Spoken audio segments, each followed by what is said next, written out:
Bien, continuamos.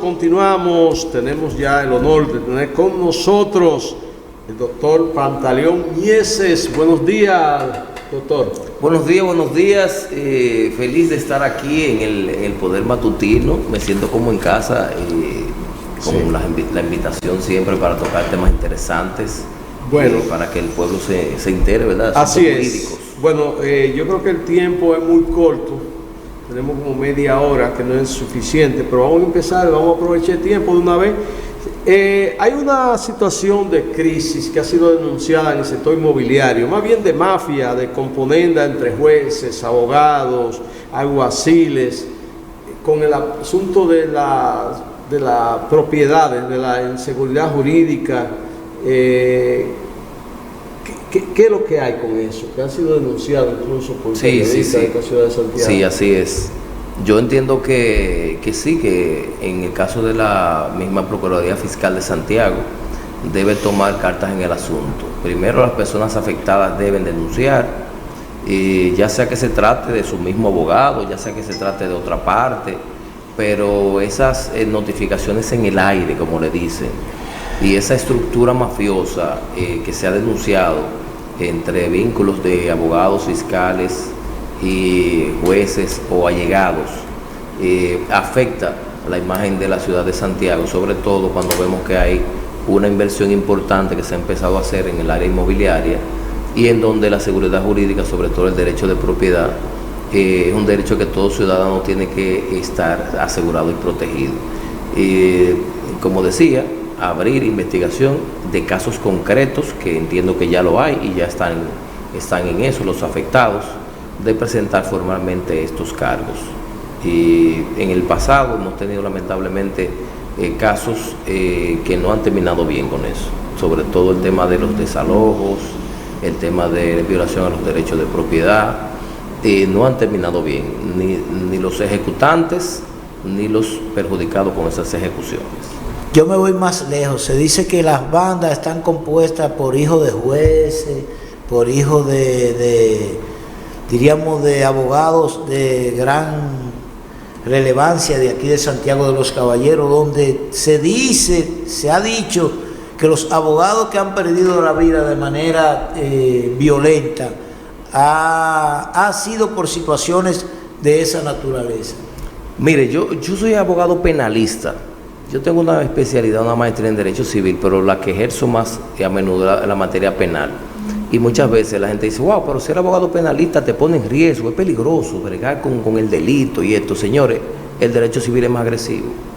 Porque usted saca a una gente de su propiedad, o que una persona se entere de que ya no es dueño de un asunto, están por ejemplo en Estados Unidos, y que llega aquí y cuando viene está ocupado con alguien y dice, no, esto es mío. Es duro, señor. Bueno, es fuerte. Sabrina.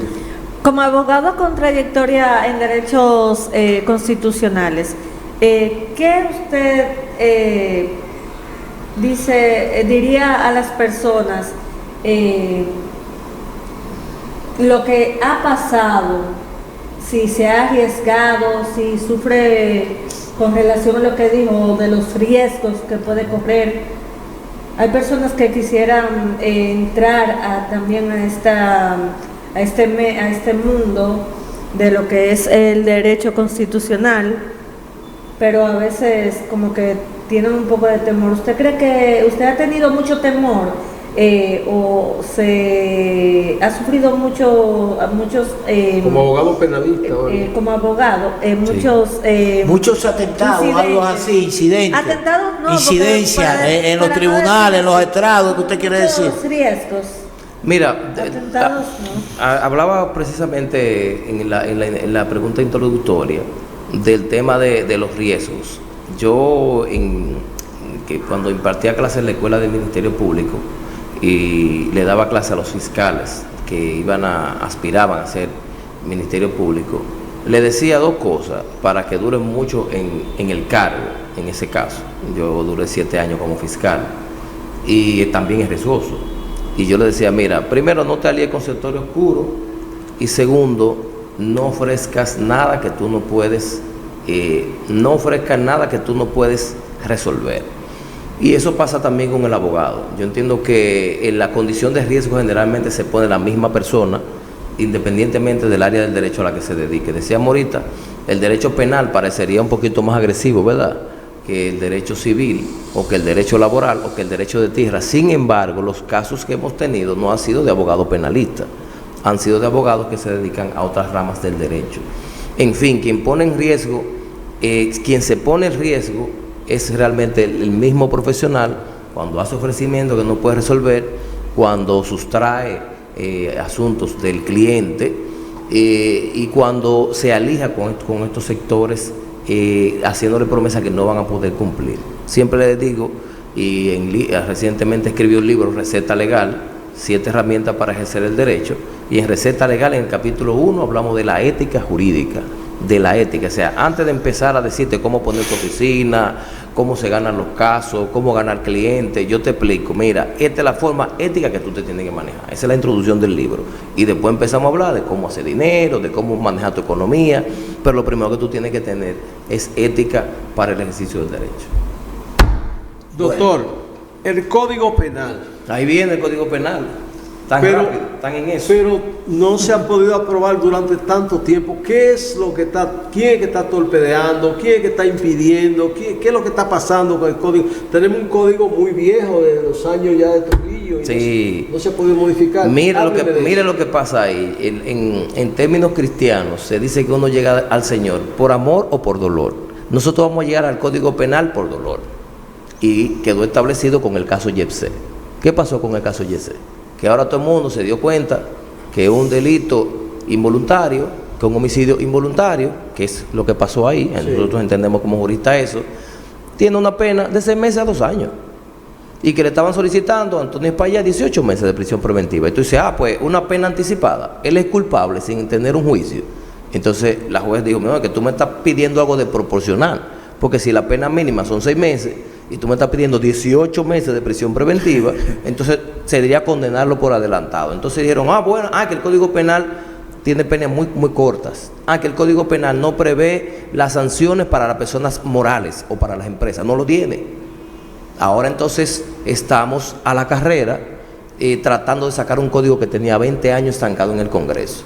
Entonces, felizmente, parece que el tranque se salió. ¿Qué era lo que tenía el tranque del Código Penal? Lo que tenía el tranque del Código Penal era las 3 causales. Entonces, nos habíamos cansado de decir por estos micrófonos y en todas las entrevistas donde hemos ido, porque nosotros como abogados penalistas ese es nuestro insumo, el Código Penal.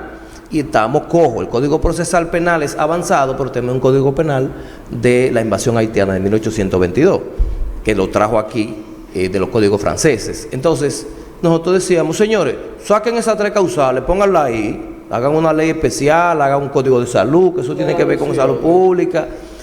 Número 1, pongan eso ahí, fuera, dejen el aborto como está, porque total, si hacemos unos cálculos, tampoco hay 20, 30, 50 gente presa por aborto. Hay una especie de doble pantalla. Saquemos esto y vamos a aprobar el Código Penal dominicano, porque nos urge como una materia. Con el caso Marlon y Marlon pasó lo mismo, ¿recuerdan?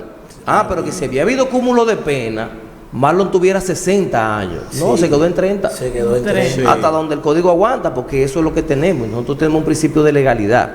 Entonces, qué bueno que llegamos por dolor ahora a la carrera a que se apruebe el Código Penal, que entiendo que en esta oportunidad sí vamos a tener un nuevo código. Usted que ha pertenecido al Ministerio Público en ocasiones, ¿usted cree que la escuela del Ministerio Público ha dado resultados en los últimos tiempos?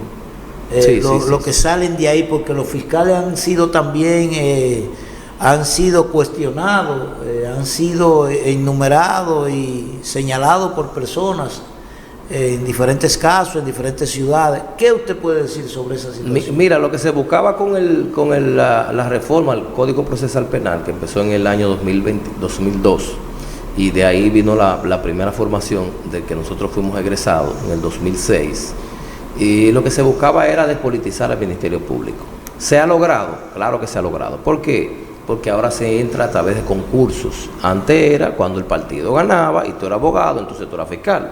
Eso era todo. Eso era así. Entonces ahora hay un filtro que es un concurso público los que pasen, de hecho ahora mismo hay un concurso para cubrir unas vacantes que hay a nivel nacional y están en la última fase, y tú salías ganador en ese concurso, te formaban durante un año con una especialidad en Derecho Penal y Procesal Penal, y después tú estabas listo para ir a una fiscalía a representar al Estado. Es decir, yo lo que creo es que se debe mantener la formación de fiscales. Lo importante también es que hay ahora un consejo del Ministerio Público que gobierna el Ministerio Público, pero también hay un tribunal disciplinario. El fiscal que tiene problemas en su jurisdicción, cualquier ciudadano que se sienta víctima de esto puede denunciarlo y se abren juicios disciplinarios en relación a juzgar el hecho, y posiblemente si encuentran faltas graves puede ser hasta destituido. Eso no lo teníamos antes. Incluso ahora tenemos lo que se llama la ley orgánica del Ministerio Público. Con la ley orgánica se regula todo lo que es la carrera del Ministerio Público, incluyendo el tema de los asuntos disciplinarios. Cuando una persona se siente afectada por un Ministerio Público, tiene las puertas abiertas en la Procuraduría General de la República, en el Departamento de Inspectoría, que investiga los casos de denuncia de fiscales. Volvemos un poquito para atrás. ¿Usted cree que la justicia, en qué debería fortalecerse en estos tiempos ante tanto cuestionamiento, tanta criminalidad, tanto desorden, a todos los niveles? ¿Dónde usted cree que debería, el pilar que debería fortalecer en la justicia? Usted como tanta visión. A mí lo que me gusta es que ahora yo creo que el PRM tiene la gran oportunidad de hacer una reforma integral del Estado, incluyendo el sector justicia. Esa reforma integral que tiene que empezar con el Código Penal, inmediatamente iniciar con el Código Civil, que el Código Civil es otro que tiene 20 años estancado, el Código Civil, y es de la misma fecha del Código Penal. Está vencido hace rato. El que se come ese alimento se muere, porque eso está vencido hace rato. Están retiquetando, aquí le meten un retiquetado, que es una modificación, lo retiquetan y le meten 2 o 3 cositas nuevas, pero es el mismo código de 1822. Entonces, seguimos con el Código Civil. Hay una propuesta de modificación a la ley de alquileres y desahucios, que es la que tenemos un desastre también. Eso de la invasión. Háblenos un poquito de eso. Eso es del 65, la que tenemos. Eso no sirve para nada. Eso todavía regula donde hay letrina y donde hay inodoro. ¿Y cuánto se puede cobrar por una casa? Por alquilar una casa, para que estemos claros. Entonces, nosotros tenemos que darnos una serie de reformas que en los 3 años y algo que le queda al periodo de gobierno de Luis Abinader, no al PRM, porque el PRM no sabemos, a Luis Abinader le quedan 3 años y algo, tiene que usarlo para hacer una gran reforma. El legado que él dijo que quería dejar cuando se modificó la Constitución, tiene que dejarlo a nivel institucional. El PLD lo hizo en un momento, cuando vinieron las grandes olas de reforma, que creó las altas cortes. ¿Ustedes recuerdan? Tribunal Constitucional, Tribunal Superior Electoral y la Suprema Corte de Justicia, con un nuevo Consejo de la Magistratura. Es decir, el PLD hizo su tarea en su momento. Entonces ahora le toca al PRM, a Luis Abinader, el presidente de la República, hacer la tarea de dejar una serie de leyes debidamente establecidas para que sea un legado y que digan, no, mira, durante el gobierno el último gobierno de Luis Abinader se dejaron estas instituciones firmes, se dejaron concretas, se dejaron estas leyes. Salvador Jorge Blanco lo hizo en un momento, dejó unas grandes reformas. Claro, él era abogado, era jurista, brillante, Salvador Jorge Blanco, y dejó una serie de instituciones formalizadas con leyes importantes que todavía en el día de hoy estamos disfrutando de ellas. Bien, la violencia de género, disculpa Sabrina, la violencia de género cada vez aumenta más. O sea, tenemos que en los últimos 5 años ha habido 341.896 denuncias. Y eso que los casos de violencia, cuando se denuncia, no se denuncian todos. Cuando la mujer llega a la denuncia es porque la situación es grave. Pero el asunto es que tenemos un promedio de 68.379 denuncias. ¿Cuál sería la solución? Leyes más fuertes, educación a la población.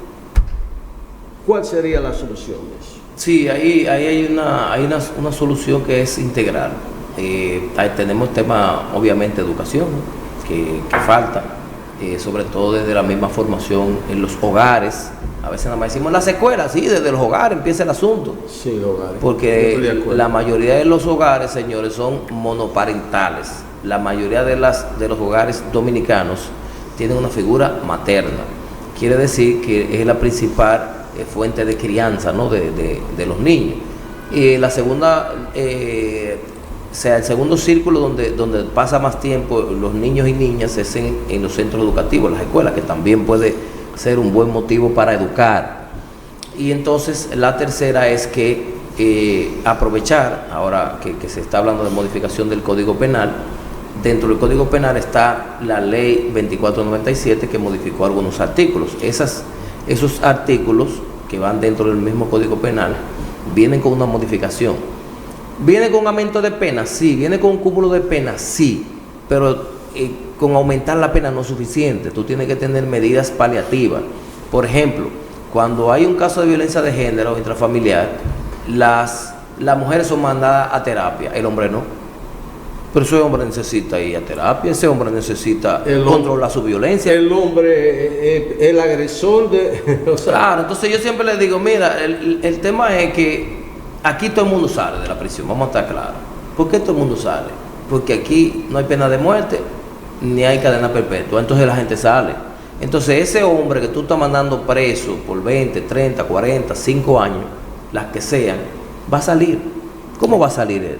Frustrado, de nuevo con ese asunto, con el rencor, con la masculinidad violenta todavía desatada. Entonces la mujer debe ir a terapia por el daño psicológico y el hombre también porque está afectado. No es que todos los hombres son violentos, eso no es verdad. No. La violencia se aprende y ya los mismos psicólogos han establecido esto, es una conducta humana y dicen los psicólogos, la violencia se aprende y se desaprende también. Entonces, ¿cómo lo va a desaprender solo? Nadie aprende solo ni desaprende solo. Hay unas terapias, hay unos estudios que esa persona tiene que recibir para desarticular eso que se llama la masculinidad violenta, porque todo masculino no es violento. Hay unos factores que inciden en esa violencia que se han estudiado también. Entonces, esos estudios que se han hecho para determinar esto, lo que han dicho es, bueno, la mujer si está en riesgo hay que sacarla de ahí. El personal que trabaja violencia de género no puede ser personal que trabaja la violencia normal, porque no es una violencia normal. O sea, con la persona que tú te casaste, que te juntaste, que tú amas, la mata, la agrede, eso hay que estudiarlo, eso no es un fenómeno de eso. ¿Se puede mandar un policía a cada casa? No puede haber un policía en cada casa, cuidando de que los esposos no se maten o la esposa y el esposo se peleen.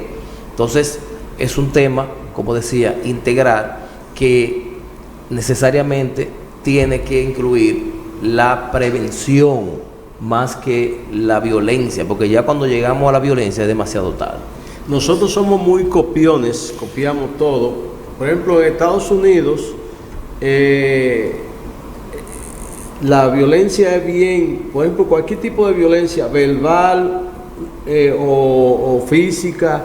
Es más, solamente una amenaza, que la mujer diga que el hombre la amenazó, que sé o cuánto, vienen una patrulla de policía, la agarran el hombre, lo llevan, le hacen 20,000 interrogatorios, o sea, toman el asunto bien en serio. Aquí las mujeres mismas la mandan a llevar la orden de alejamiento al hombre. Mire, el 911, hay que decirlo, el 911 ha contribuido mucho a evitar muchos feminicidios. Sí. Hay que decirlo porque hay que darle, ¿verdad?, a cada quien sus méritos. Sí.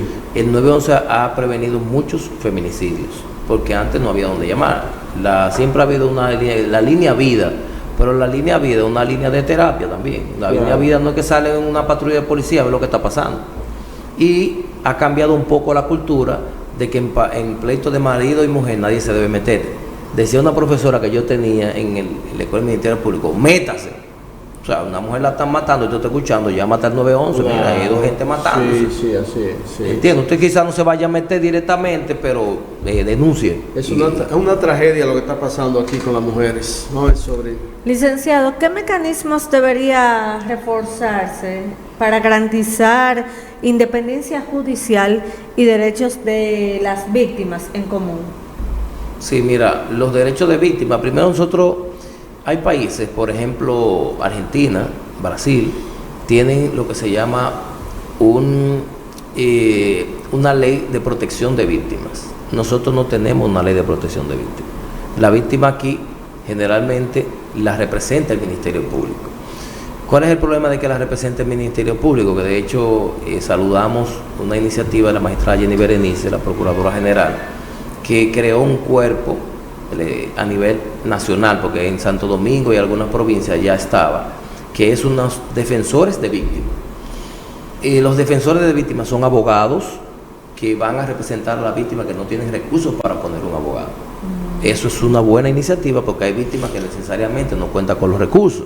Y tú dices, pero si el imputado tiene un defensor público que lo pague el Estado, porque la víctima está desamparada y no tiene un abogado. Hay gente que dice, no, pero la víctima tiene al Ministerio Público. Sí, pero el Ministerio Público está limitado a la pena. Como un abogado público, como le Exacto. Pero entonces los intereses de la víctima tienen que estar representados por un abogado. Y eso está haciendo ahora la Procuraduría General de la República, que es el fortalecimiento de lo que son los defensores de víctimas. Y abrieron un concurso a los fines de llenar esas vacantes a nivel nacional. Eso por una parte. Si a nosotros nos urge una ley de protección de víctimas y testigos. Bueno, para no hacerle una anécdota muy larga, el día pasado teníamos un juicio y un testigo lo mataron camino a la audiencia. Resultó condena, pero está totalmente relacionado la muerte de ese joven en Cienfuegos con que ese mismo día había un juicio de homicidio y ese joven camino a la audiencia lo mataron. Es decir, hay mecanismos a nivel internacional en donde cuando una persona es testigo de casos graves, esa persona se entra en lo que se llama un sistema de protección de testigos, en donde si tienen que mudarlo, lo mudan, en donde si tienen que estar en una casa de acogida, va, en donde si tienen que tener una vigilancia, está vigilado, porque nosotros estamos en un factor de riesgo en relación a algunos casos. Y esa protección de víctimas es mediante una ley que no se ha hecho todavía en la República Dominicana. Bueno, así es. En el caso del YESET, vemos que prácticamente no tuvo consecuencias penales, porque no tiene medidas. Aunque sí, el gobierno una fiancita le pusieron. Es responsable de la seguridad de la gente, sin embargo en este caso como que no vimos nada, o sea, solamente en términos civiles, pero el Estado no es, como que no cargó con ninguna responsabilidad en este caso. Sí, bueno, yo soy de opinión. Porque el Estado tiene instituciones para vigilar la buena obras, o sea, y esa obra ahí hubo mucha negligencia, o sea que... Sí, lo que pasa es que ahorita decíamos de nuevo que al Señor se llega por amor o por dolor. Nosotros por dolor también vamos a llegar ahora a tener una serie de regulaciones y supervisiones de obra a raíz del caso YEPSET, porque lo que quedó demostrado en ese caso es la falta de supervisión y de regulación del tema de las construcciones. A ti te vigilan los permisos para construir, pero después que eso está hecho, ya. A Dios que reparta suerte. Bueno. Eso no lo revisa nadie. Licenciado Pantaleón Miese, hábleme un poquito de usted como presidente de INALI, hábleme un poquito qué se está haciendo en su fundación. Sí, gracias por la pregunta. Yo soy presidente del Instituto Nacional de Litigación, el INALI, que es un instituto de formación continua de abogados y estudiantes de derechos que le interesa el tema de la litigación. Nosotros en la actualidad estamos formando ya un grupo para el próximo mes de agosto, que estaremos por aquí anunciando las fechas. Litigación penal estratégica, un curso taller sobre cómo desempeñarse a través de los tribunales. Y ahí mismo el tema del libro que escribimos, receta legal. Estaremos entonces mostrando aquí a los participantes cómo llevar de manera adecuada un juicio, cómo hacer un interrogatorio, cómo hacer un contrainterrogatorio, cómo hacer una teoría del caso, para que esa formación continua que muchas veces en las universidades no tienen el tiempo de profundizar. En la universidad se da, pero muy por arribita porque hay muchas materias. Y entonces profundizar, especializar. Eso es una escuela de formación Una escuela de formación de abogados, de estudiantes de derecho, de abogados que no ejercen, de abogados que ejercen pero no tienen todavía las herramientas para desempeñarse de manera adecuada en un tribunal, y el INALID se creó con ese fin. Ya tenemos nosotros en 10 años que tiene la fundación INALID, tiene más de 3.000 egresados, tenemos acuerdos con diferentes instituciones locales pero también a nivel internacional. Nosotros hemos hecho acuerdos con 2 institutos, uno en Ecuador y otro en El Salvador, sobre formación jurídica, y allí recibimos el mérito, ¿no? Hace ya casi 10 años también, como profesor honorario de la Escuela Iberoamericana de Derecho. Es decir, que para nosotros formar es una vocación y es parte de lo que nosotros a nivel privado, ¿no? hacemos, aportando, ¿no? un granito a la sociedad en relación a la formación. La Cámara de Cuentas es la responsable de hacer las investigaciones que sirven de base a los sometimientos. Hemos visto que esta Cámara de Cuentas como que... No ha arrancado todavía. Ya no. Lo nombraron, ya ellos pueden trabajar. Hemos visto eso, no sé. No ha salido la primera auditoría. Está muy flojo esa gente. Sí. Mire, la Cámara de Cuentas anterior no sacó una auditoría. No. En 4 años. No sacó una auditoría. Y la actual tiene el reto de empezar a trabajar. Porque es que el órgano de control de las finanzas del Estado es la Cámara de Cuentas. No el Controlador General de la República, que es un empleado del presidente. Es la Cámara de Cuentas, que se supone es un organismo independiente y que revisa las cuentas públicas del Estado. Del Estado incluye a los ayuntamientos, al Congreso, a todo el mundo. Sí. Sí. Y ese órgano no se le ha dado la importancia y la relevancia que tiene. Pero, ¿qué pasa? Que el gobierno de Luis Abinader se concentró, o se ha concentrado, creo que ya se desconcentró un poquito, en el tema de la corrupción. Entonces, tú no puedes tener un caso de corrupción completo sin auditoría. No. Por eso es el problema de los casos de Jean Alain y los casos de Antipulpo y el otro. El problema de eso es de auditoría. Entonces, claro, cuando tú me entregas, por ejemplo, un balance positivo en una institución y tú me mandas una rendición de cuentas y se lo manda al presidente y ya el presidente lo vio y le vio el visto bueno y nadie dijo que estaba malo, entonces tú me puedes decir 3 años después, mira, faltaron 20 pesos, pero tú me recibiste bono y válido, tú me dices acuse de recibo, a mí nadie me auditó. Yo tengo un auditor interno en la institución y contabilidad auditoría hicieron un informe y salió todo bien. Entonces es una de las instituciones que nosotros tenemos que fortalecer. La Cámara de Cuentas, señores, tiene un rol constitucional muy importante, muy fundamental, importante, diría yo. Fundamental en el desarrollo del país. Así es, así Mire, es. Ya ahí están los micrófonos para que usted se despida. Un mensaje a la ciudadanía de Santiago que siempre está pendiente. Primero, darle las gracias a el Poder Matutino por la invitación. Y segundo, entonces, invitar a todo el pueblo dominicano, los que nos ven también a través de las redes a nivel internacional, decirle que la República Dominicana se encuentra en un momento importante en relación a lanzar un proyecto judicial de leyes y reformas importantes. No es solo el tema constitucional, ya la Constitución hicimos una modificación y dejamos cimentados algunas instituciones. Ahora nos toca hacer las leyes complementarias de esa reforma constitucional, que incluyen el Código Penal, el Código Civil, una nueva ley de asuntos inmobiliarios, sobre todo el tema de los alquileres y desahucios, que el derecho de propiedad, así como hemos dicho que nosotros somos una potencia en el Caribe, número 1 en el tema inmobiliario, debemos reforzar todas esas reformas con lo que es la seguridad jurídica. Ojo con el tema de la titulación, de los derechos de propiedad, de los alquileres y desahucios, de las estafas inmobiliarias, que vamos a hablar de eso, un programa completo. Sí, eso. Han bajado, vamos a ver si bajan de acá. ¿Han bajado de dónde? Han bajado. Bueno, Entonces, todo esto son tareas pendientes que tenemos como sociedad y que iremos revisando, y nosotros, como siempre, ojo avisor, con estar al día con estos temas para poder orientarlos de manera adecuada. Muchas Bueno, gracias. gracias, doctor Pantaleón Mies. Esperamos que tenerlo pronto de nuevo. Así que pasen buen día. muy ilustrado. Right.